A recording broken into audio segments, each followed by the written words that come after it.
Halo, Assalamualaikum warahmatullahi wabarakatuh. Perkenalkan, nama saya Dea Cintika dari kelas 12 MIPA 3. Di sini saya akan menjelaskan materi kelas 11 bab 4. Apa sih judulnya? Jadi, judulnya itu Dinamika Peran Indonesia dalam Perdamaian Dunia. Langsung saja kita bahas. Nah, sebelumnya kita harus tahu nih, apa itu hubungan internasional. Jadi, hubungan internasional adalah hubungan yang bersifat global yang meliputi semua hubungan yang terjadi dengan melampaui batas-batas ketatanegaraan. Hubungan internasional sendiri ini terdiri dari beberapa komponen yang menyokongnya. Apa aja sih komponennya? Jadi, ada 4 komponen hubungan internasional. Yang pertama yaitu politik internasional atau international politik.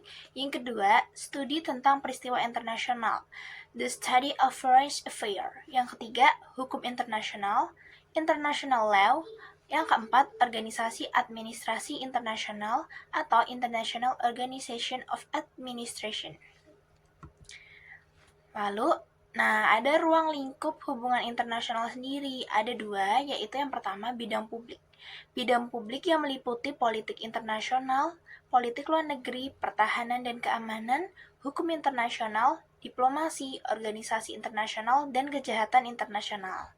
Nah, yang kedua ini bidang privat. Bidang privat ini meliputi ekonomi dan moneter internasional, ilmu pengetahuan dan kepariwisataan. Menurut tim Kemdikbud tahun 2017 halaman 123. Nah, selanjutnya ini ada faktor-faktor kerjasama internasional. Batasan atau ruang lingkup hubungan internasional terletak dalam dua bidang, yakni sebagai berikut. Yang pertama, faktor internal, yaitu adanya kekhawatiran terancamnya kelangsungan hidup kesananya, baik melalui kudeta maupun interferensi dari negara lain. Yang kedua, faktor eksternal.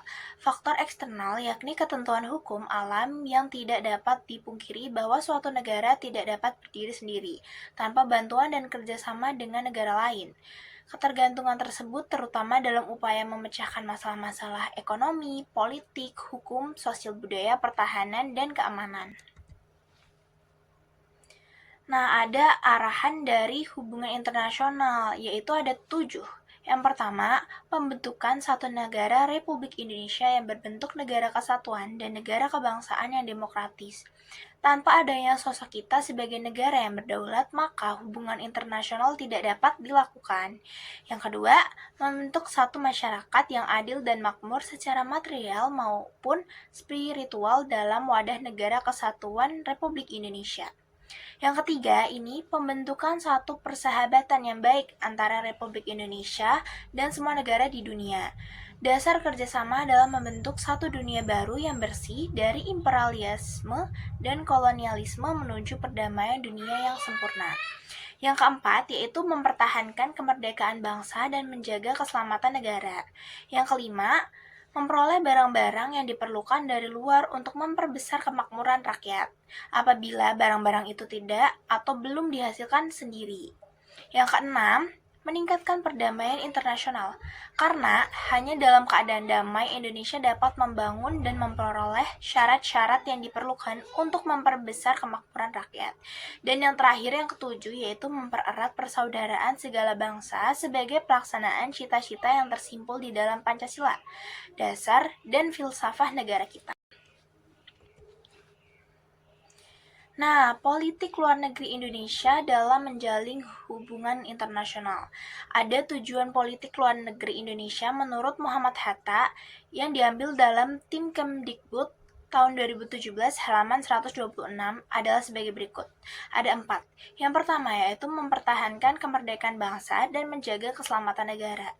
Yang kedua, memperoleh barang-barang yang diperlukan dari luar untuk memperbesar kemakmuran rakyat. Yang ketiga, meningkatkan perdamaian internasional. Yang keempat, yaitu meningkatkan persaudaraan segala bangsa sebagai pelaksanaan cita-cita yang tersimpul dalam Pancasila, dasar dan filsafah negara kita. Lalu, Indonesia ini sudah berperan dalam perdamaian dunia. Nah, berikut tuh ada contohnya, ada 8. Yang pertama yaitu Indonesia menjadi anggota Perserikatan Bangsa-Bangsa atau yang disebut PBB yang ke-60 pada tanggal 28 September 1950. Yang kedua, memprakarsai penyelenggaraan Konferensi Asia Afrika atau KAA pada tahun 1955, yakni melahirkan semangat dan solidaritas negara-negara Asia Afrika yang kemudian melahirkan Pancasila Bandung. Yang ketiga yaitu keaktifan Indonesia sebagai salah satu pendiri gerakan non-blok atau GNB pada tahun 1961 yang memilih untuk tidak ikut andil dalam dua kubu yang tengah perang dingin di dunia. Yang keempat, terlibat langsung dalam misi perdamaian Dewan Keamanan PBB dan mengirimkan pasukan Garuda ke negara-negara yang dilanda konflik seperti Hong Kong, Vietnam, Kamboja, Bosnia, dan lain-lain. Yang kelima, Indonesia menjadi salah satu pendiri ASEAN, Association of Southeast Asian Nations, yaitu organisasi negara-negara di kawasan Asia Tenggara, bahkan Sekretariat Jenderal ASEAN berada di Jakarta. Yang keenam, ikut serta dalam setiap pesta olahraga internasional mulai dari SEA Games, Asian Games, Olimpiade, dan sebagainya. Yang ketujuh, Indonesia aktif juga dalam beberapa organisasi internasional lainnya, misalnya Organisasi Negara-Negara Pengekspor Minyak atau yang disebut OPEC, Organisasi Konferensi Islam atau yang disebut OKI, dan kerjasama antara Ekonomi Asia Pasifik APEC. Nah, yang terakhir nih, menyelenggarakan hubungan diplomatik dengan berbagai negara yang ditandai dengan pertukaran perwakilan diplomatik dengan negara yang bersangkutan. Hingga kini, Indonesia sudah menjalin kerjasama bilateral dengan 162 negara. Keren banget ya Indonesia. Selanjutnya, itu ada peran Indonesia sendiri nih di Perserikatan Bangsa-Bangsa atau PBB. Nah, Indonesia resmi menjadi anggota PBB ke-60 pada tanggal 28 September 1950 dengan suara bulat dari para negara anggota. Hal tersebut terjadi kurang dari setahun setelah pengakuan kedaulatan oleh Belanda melalui Konferensi Meja Bundar. Peran PBB terhadap Indonesia pada masa revolusi fisik cukup besar, seperti ketika terjadi agresi militer Belanda I, Indonesia dan Australia mengusulkan agar persoalan Indonesia ini dibahas dalam sidang umum PBB selanjutnya.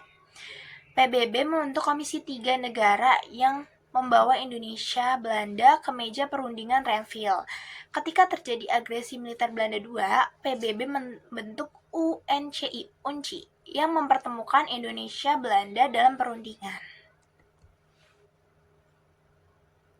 Kemudian ada prestasi lagi Indonesia di PBB. Salah satu prestasi Indonesia di PBB adalah saat Menteri Luar Negeri Adam Malik menjabat sebagai Ketua Sidang Majelis Umum PBB untuk masa sidang tahun 1974. Selanjutnya, beberapa prestasi Indonesia di PBB ini meliputi ada 4. Yang pertama yaitu di Komisi Hukum Internasional PBB, International Law Commission atau ILC, Indonesia mencatat prestasi dengan terpilihnya mantan Menlu, Mohtar Kusuma Atmaja sebagai anggota ILC pada periode 1992 sampai 2011.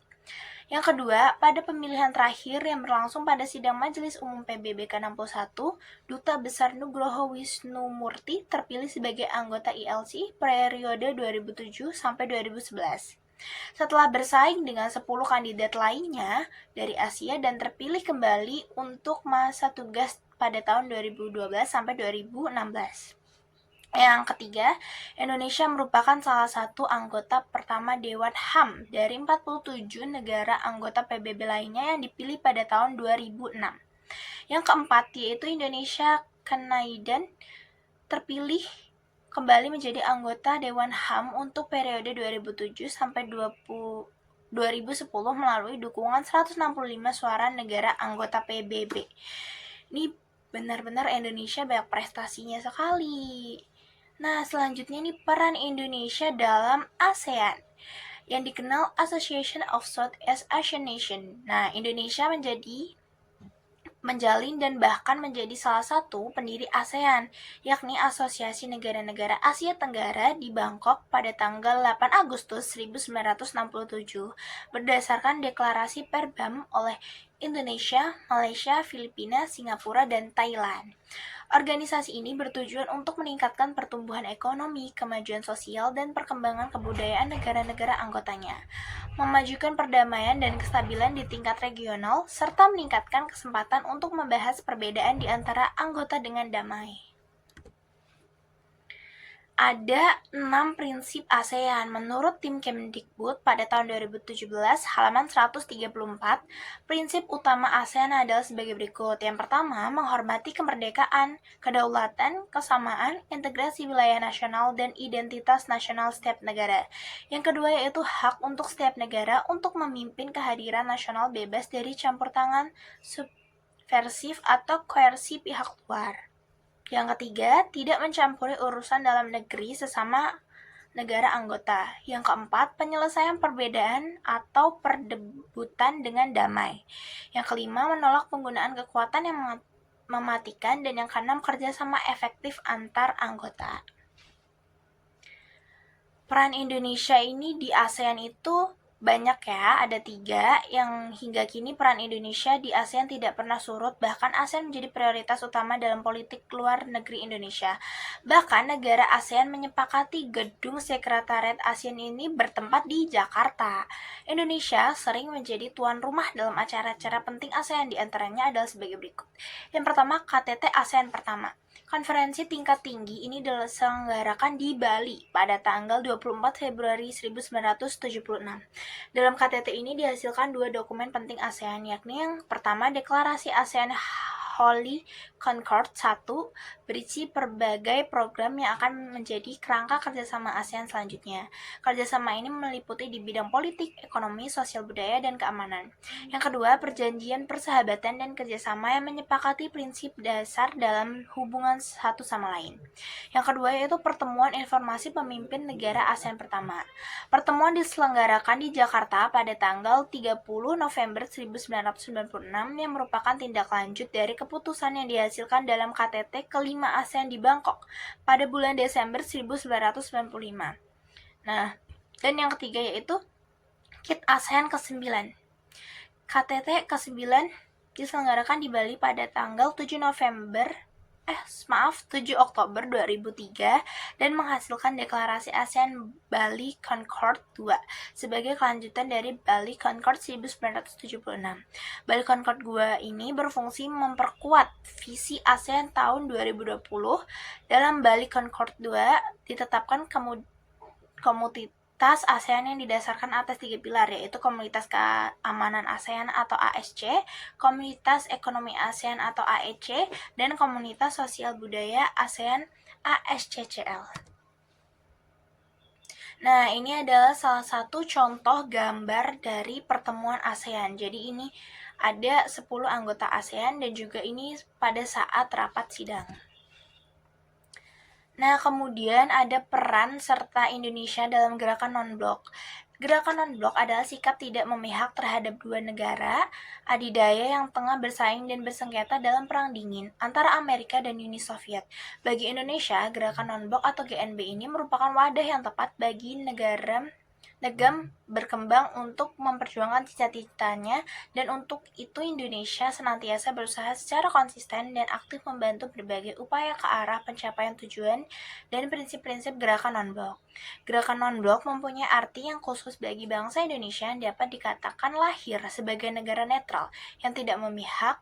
Selama 3 tahun dipimpin Indonesia, banyak kalangan menyebut GNB berhasil memainkan peran penting dalam percaturan politik global. Lewat Jakarta Message, Indonesia memberi warna baru pada gerakan ini dengan meletakkan titik berat kerjasama dan perkembangan ekonomi. Nah, ayo kita selalu mendukung Indonesia dengan cara damai, D-A-M-A-I. D. Dedikasi untuk perdamaian. A. Aktif dalam diplomasi global. M. Menjaga harmoni dunia. A. Aksi nyata di setiap kesempatan. Dan I. Inspirasi bagi negara lain.